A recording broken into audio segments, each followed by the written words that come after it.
हत्याखोरी ने ले ली एक और जान। यह आत्महत्या नहीं हत्या है, यह कहना है क्षेत्रवासियों का। गगहा में सनी सैनी की मौत पर उठा बड़ा सवाल, कौन रखेगा आम आदमी की जान का ख्याल। गोरखपुर के गगहा थाना क्षेत्र गजपुर में सनी सैनी की संदिग्ध मौत ने पूरे इलाके में सनसनी फैला दी है। यह मौत आत्महत्या है या सुनियोजित हत्या, यह सवाल अब हर किसी के मन में उठ रहा है। पीड़ित परिवार का साफ कहना है कि हमारे बेटे को मारा गया है।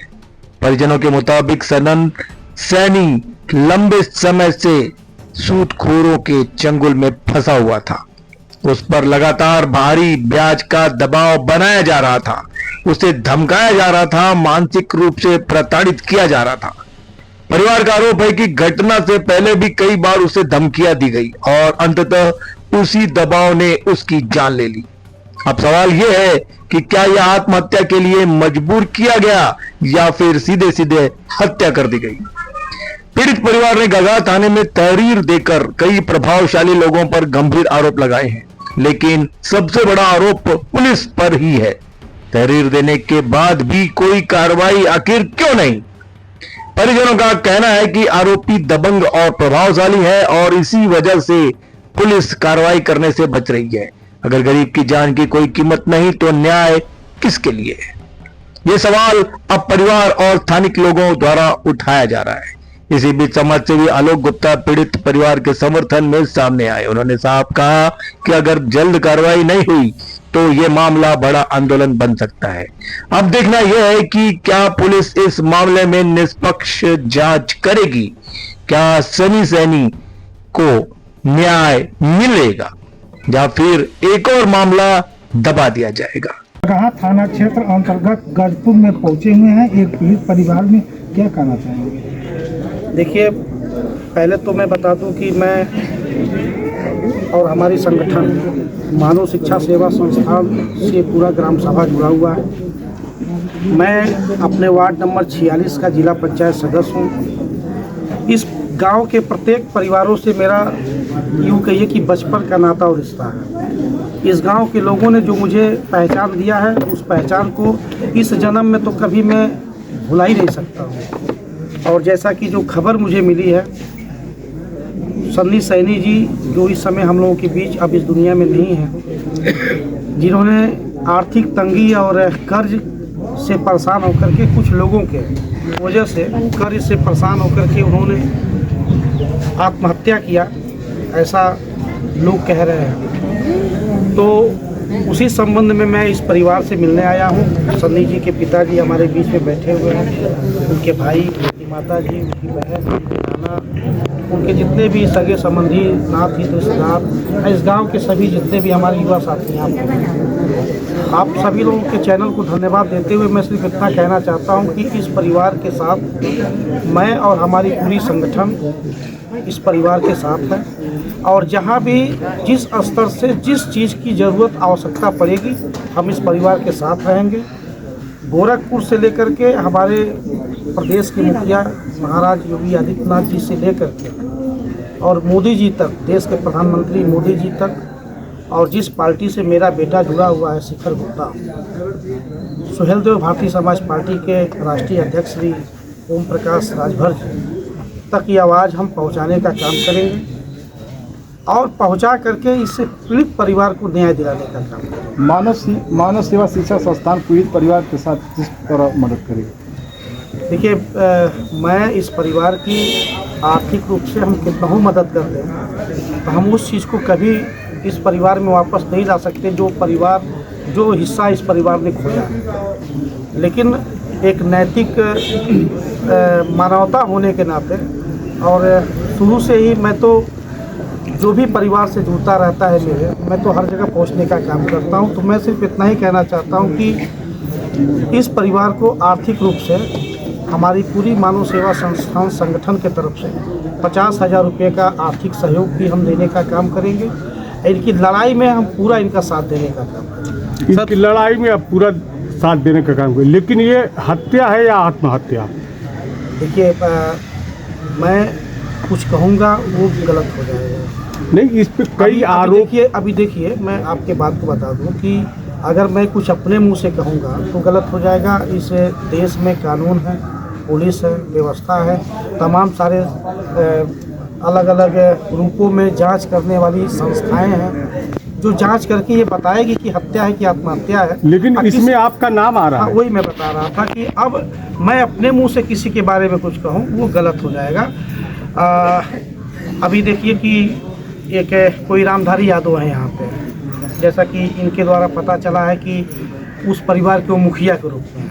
मुझे नहीं लगता कि इस तरीके का बात करने वाला कोई व्यक्ति किसी परिवार का मुखिया हो सकता है। जो आदमी अपने स्वार्थ में किसी परिवार को फंसा दे, किसी के बारे में गलत बोल दे, और वो भी उस आदमी के जो आदमी हमेशा निरंतर समाज के बीच में चल करके सामाजिक व्यवस्था को अपने साथ लेके चल करके लोगों की मदद करता है। और इस सारी चीज़ों को देखने के बाद भी सिर्फ इसलिए कि अनीता यादव गजपुर से हट जाए, सिर्फ इसलिए कि मानव सेवा संस्थान के लोग समाज में चल करके सामाजिक व्यवस्था को एक करके चुनाव लड़ करके लोगों की मदद न करें, और सिर्फ इसलिए कि आलू गुप्ता को बदनाम करके उसके संगठन को तोड़ दें, वो क्या उसके बाप भी नहीं तोड़ पाएंगे, उनकी तो बातें छोड़ दें। सर, इस मामले को राजनीतिक रंग भी दिया जा रहा है। अब देखिए राजनीतिक रंग तो सीधे दिखाई दे रहा है। अब जहाँ जिस अनीता जो हमारे बगल में बैठी हुई हैं, इनको अभी कितना दिन हुआ इस क्षेत्र में आए हुए? अभी मुश्किल से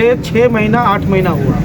8 महीने में जो इन्होंने संघर्ष करके पूरे ग्राम सभा में नहीं पर पूरे वार्ड नंबर 57 में जो काम इन्होंने एक घर डोर टू डोर चल करके मरने से लेके जीने से लेकर के शादी विवाह से लेकर के जन्मदिन जनेऊ गर्भोस से लेकर के तमाम सारी चीज़ों में ये जा करके लोगों से मिलती है लोगों को।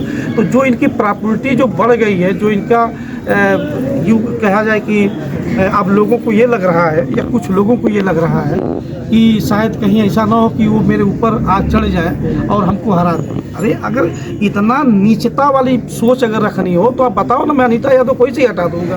लड़ लो चुनाव, जीत जाओ, और जीत करके लोगों की मदद करो, लोगों की सेवा करो। लेकिन किसी के ऊपर झूठा आरोप, इस तरह घिनौना चीज़ नहीं करना चाहिए। रहा सवाल कि ठीक है, अगर किसी कारण बस परिवार ने अगर आपसे कर्जा लिया होगा तो कर्जा का मतलब ये थोड़ी कि आप किसी को मार दें, किसी को गाली दें, और किसी की हत्या कर दें या किसी को गलत तरीके से फंसा दें। अच्छा, ये जो कर्जे की बात आई, कर्जे में ये पता चला कि साल या 1.5 साल पहले जो भी 60,000 रुपया लिए थे इन्होंने, ये पीड़ित परिवार, और उनको ये पता चला कि 3.5 लाख वापस कर दिए। तो क्या वो कितने % का ब्याज जोड़े थे, कितने % लिए? जैसे ये तो समझ के परे है। बैंक के जो उनसे मिलेंगे तो उनसे पूछ के बताऊंगा कि कितने % पे उन्होंने ब्याज पे। नहीं, 3,60,000 का ले चुके, अभी उनका बाकी है। ये अब वही तो मैं कह रहा हूँ ना कि वो कभी मिलेंगे मुझसे तो मैं पूछूंगा कि कितने % पे आपका ब्याज चलता है, आप कितने % पे ब्याज पे दे करके लोगों की आत्महत्या करने पे या उनकी हत्या करने पे। बैंक भी 12% देता है। बैंक की बात छोड़ दीजिए, देखिए ऐसा नहीं है, बैंक भी जिसको देती है बैंक को लोग वापस नहीं करते हैं तो घर की कुर्की हो जाता है। सर, परिवार नहीं है, सब कुछ होता है, पर आप इस तरीके से किसी को मजबूर करके आत्महत्या के लिए मजबूर कर दें या किसी की हत्या कर दें, ये गलत है ना, ये ऐसा नहीं है। सर, परिवार ने तहरीर दी है, जब तक नज़दीकी प्रशासन के द्वारा इनको कुछ आश्वासन नहीं मिले, आपके द्वारा क्या तहरीर उनकी तरफ से प्रशासन को क्या न्याय मिलने का? अगर 2 से 3 दिन में कोई कार्रवाई पुलिस नहीं करती है तो हम अपने मुखिया, भारतीय स्वयं देव समाज पार्टी के मुखिया ओम प्रकाश राजभर जी तक की आवाज़ को हम लेकर के जाएंगे। मैं अपने बेटे को अभी फ़ोन करके मैं बोलूँगा कि जा करके और ओम प्रकाश राजभर जी से ये पूरी बात रखें और सीधे प्रदेश के मुखिया महाराज जी तक ये बात पहुँचाएँ। और मुझे ये यकीन है कि जिस प्रदेश के मुखिया योगी आदित्यनाथ जैसे लोग हों और जिस संगठन के राष्ट्रीय अध्यक्ष और समाज सेवक ओम प्रकाश राजभर जैसे लोग हों, वो किसी के साथ अन्याय नहीं होने देंगे।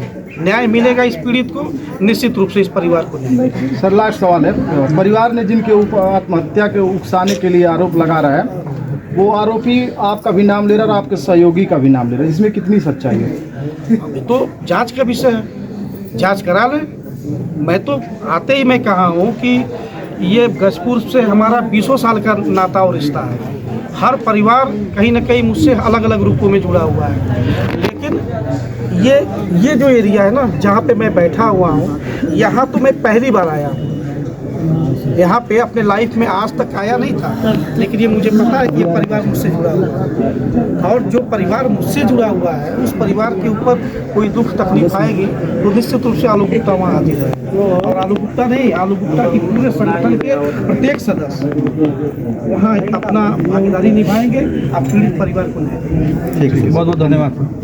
लड़ाई में जहाँ भी मेरी ज़रूरत लगेगी कि हाँ तो सीधे कहिएगा आलोक भैया इस चीज़ की ज़रूरत है और यहाँ आपकी ज़रूरत है, मैं और मेरी पूरी कमेटी आपके साथ चलेगी। और यहाँ तक कि अभी चूँकि मैं बात करूँगा ओम प्रकाश राजभर जी से, उनको ही मैं लेके आऊँगा आपके घर, क्योंकि जो लड़ाई वो लड़ लेंगे वो शायद मैं भी नहीं लड़ पाऊँगा। उनके माध्यम से हम लड़ाई सीधे मुख्यमंत्री से लेकर के और प्रधानमंत्री तक इस आवाज़ को उठा करके और दोषियों को कड़ी से कड़ी सजा दिलाई, दोषियों की कड़ी से कड़ी सजा चाहिए, दोषियों का जांच करवाई चलना चाहिए। कब किससे बात हुई है, कैसे बात हुई है, किसने दिया है, कब आया है, कब क्या किया है, सारा रिपोर्ट निकल जाएगा, सही से जांच हो जाएगी।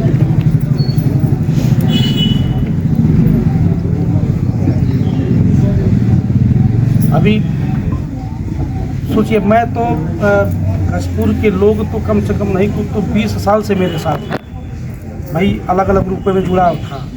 मैं इस घर में पहली बार आया। हाँ, पहली बार आए थे सर। पहली बार आया। हाँ, पहली मैं बार। कभी आया ही नहीं हूँ यहाँ पे। और वो आदमी जो है उसका बाप जो है, मैं अपने वीडियो में मेरा नाम लेकर बोल रहा है कि हाँ ये आलू गुप्ता और अनिता यादव का हाथ है। नहीं, ये गलत है, ये गलत है। तो नहीं तो ठीक है, बढ़िया जगह बोल में रहा है, अपने बचने के लिए बोल रहा है ना। आलोक गुप्ता को उकसाएगा नहीं तो वो बचेगा कैसे? भटकाने के लिए बोल रहा है, उसकी भटका रहा है आलोक गुप्ता को। उस पर ध्यान देने की जरूरत नहीं है, वो ध्यान भटकाने के लिए बोल रहा है। वो जो बोल रहा है कि अपने बात से ही फंसेगा। वो खुद आया के हमारे बाबा जी से बोल रहा था हमारे लड़के का नाम मत डलवाइएगा, यही है बाबा जी। बाबा जी से वो खुद बोल रहा था, जब उसका वो करना नहीं था तो क्यों बोलता था?